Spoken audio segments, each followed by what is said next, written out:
We learned from the Grant and Mike Gallagher.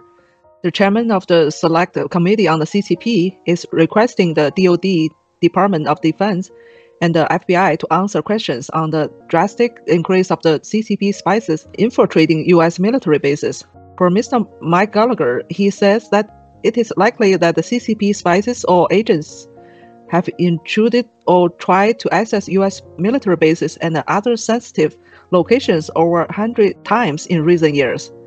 Also alleged CCP spies were caught scuba diving near a launch site, invading U.S. Army test ranges, flying drones over sensitive sites, and trying to enter military bases illegally. Jackson? Yes, thank you, Leica. Looks like the West is starting to finally wake up to the CCP's military infiltration. Now, moving on to the second part of the interview, Nicole Tsai, a member of our NFSC, brings up a number of great points. Let's take a look. She says in response, well, how come we, the people, are not hearing this kind of news or stories from the DOD, Department of Defense, or the FBI? Isn't it their job to protect the American people from foreign threats? How come there was zero mention from the DOD or the FBI at any of the press conferences?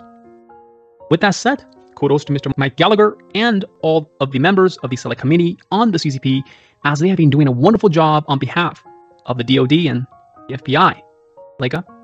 Thank you, Jackson. Nicole also says that she is not surprised at all by these over 100 attempts by the CCP spies trying to access the U.S. military installations because America has done nothing to hold the CCP accountable for their previous attempts. Jackson?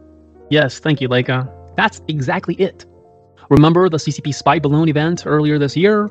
How about not taking any actions, knowing that the CCP has been massively buying up vital farmland near U.S. military installations? What have the leaders and the decision makers of the U.S. done to hold the CCP accountable? Look at what's happening in the South China Sea.